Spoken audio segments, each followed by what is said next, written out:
فلسطین کی لڑائی ہوئی ہے، فلسطین میں، جس میں سارا یورپ اپنی طاقت کے ساتھ میدان میں اترا تھا، اور ادھر تنہا صلاح الدین ایوبی رحمت اللہ علیہ اکیلا اس لشکر سے ٹکرایا تھا، اور انہیں اس میں ساری رومن امپائر کو شکست ہوئی تھی، تو بڑے بڑے بادشاہ اس میں گرفتار ہوئے، تو اس میں ریجنالڈ بھی گرفتار ہو کے آیا، تو کوئی 12 بادشاہ تھے ریاستوں کے جو سامنے اس کے پیش کیے گئے، تو پیاس کی شدت سے سب کا برا حال تھا، تو صلاح الدین نے سب کو پانی پیش کیا، ریجنالڈ کو نہیں پیش کیا۔ تو یروشلم کا جو بادشاہ تھا ہمفرے، اس نے اپنا پانی بچا کے اس کو دیا، تو صلاح الدین نے کہا یہ پانی تو دے رہا ہے، میں نہیں دے رہا ہوں، اسلام میں یہ ہے جب کسی کو پانی پلا دو تو اس پہ تم ہاتھ نہیں اٹھا سکتے، یہ امن کی نشانی ہے۔ تو صلاح الدین نے فوراً اسے کہا یہ پانی تو نے دیا، میں نے نہیں دیا۔ تو پھر انہوں نے ریجنالڈ کو اسلام کی دعوت دی کہ تو مسلمان ہو جا، میں تجھے دعوت دیتا ہوں۔ اس نے انکار کر دیا، کہا میں نہیں ہوتا۔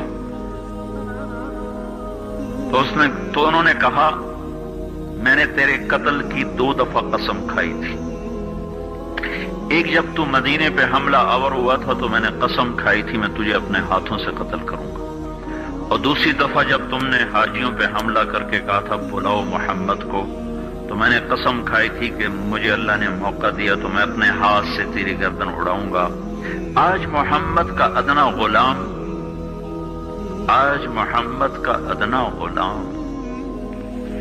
تیری اس بات پر یہ فریضہ ادا کرنے کے لیے آ رہا ہے، اور اپنی تلوار سے اس کی گردن اڑائی، وہ پیچھے لٹک گئی، پوری نہیں اڑی، پیچھے لٹک گئی، خوفناک منظر بن گیا۔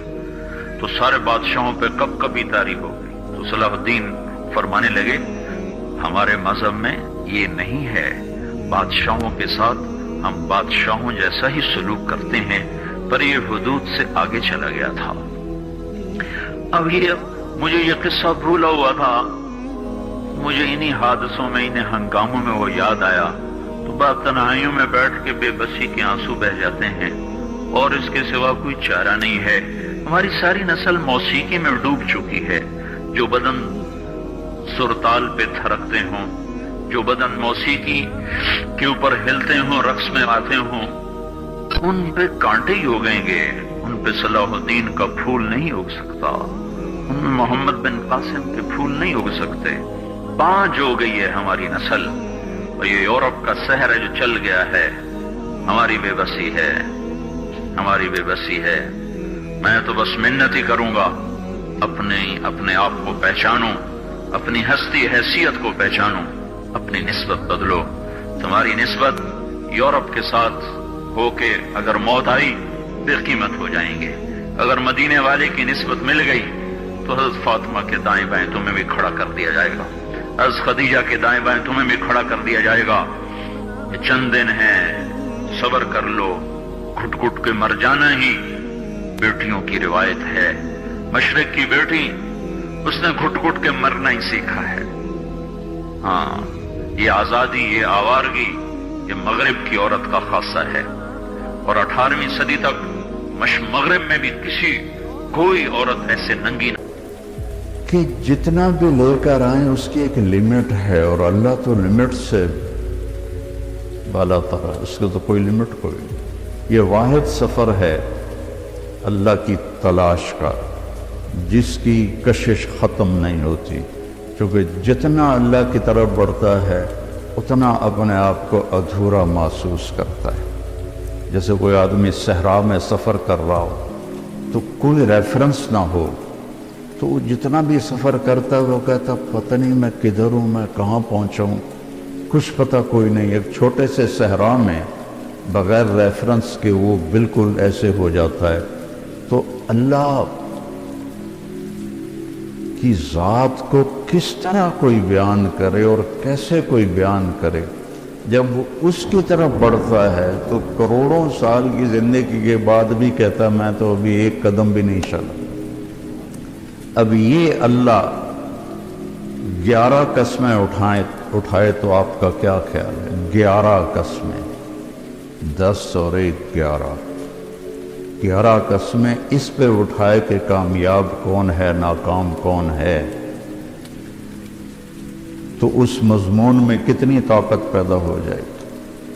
والشمس والضحاها 2، والقمر اذا تلاها 3، والنہار اذا جلاها 4، واللیل اذا یغشاها 5، والسماء وما بناها 6 اور 7، والارض وما طحاها 7 اور 8، ونفس وما سواها یہ 9 اور 10 اور 11،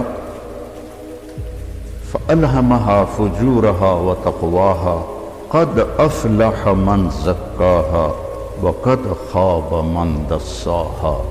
میرے بندے مجھے سورج والشمس سورج کی قسم اور سورج کی روشنی کی قسم 2، مجھے چاند کی قسم والقمر اذا تلاها، مجھے دن کی قسم اذا جلاها، مجھے رات کی قسم اذا یغشاها، مجھے آسمان کی قسم اور آسمان کے رب کی قسم، یہاں اپنے آپ کو لے کر آئے، مجھے زمین کی قسم اور زمین کے رب کی قسم، مجھے تیری جان کی قسم تیری جان کے بنانے والے رب کی قسم۔ یہ 11 قسموں کے بعد کہتا ہے اپنے آپ کو ٹھیک کر لے تو کامیاب ہے، اور اپنے آپ کو تو نے غفلت میں ڈال دیا تو ناکام ہے۔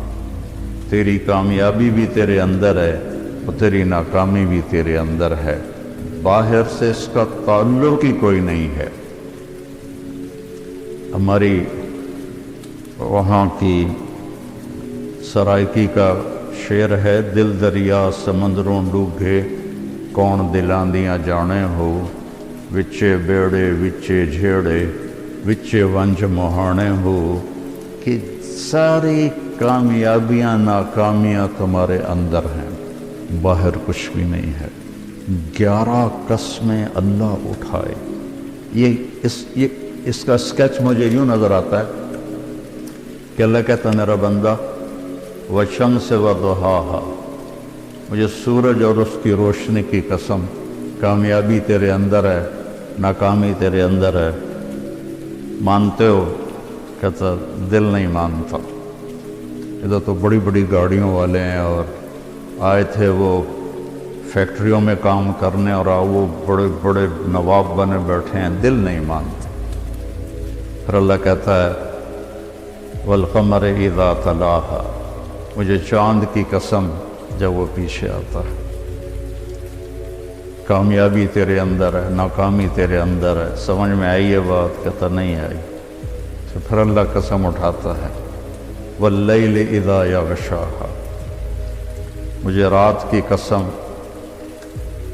جو چھا جاتی ہے، کامیابی تیرے اندر ہے ناکامی تیرے اندر ہے، اب مانتے ہو کہ نہیں مانتے؟ پھر اللہ کہتا ہے والنہار اذا جلاها، مجھے دن کی قسم اور اس کی روشنی کی قسم، کامیابی تیرے اندر ہے ناکامی تیرے اندر ہے، مانتے ہو؟ کہتا دل نہیں مانتا۔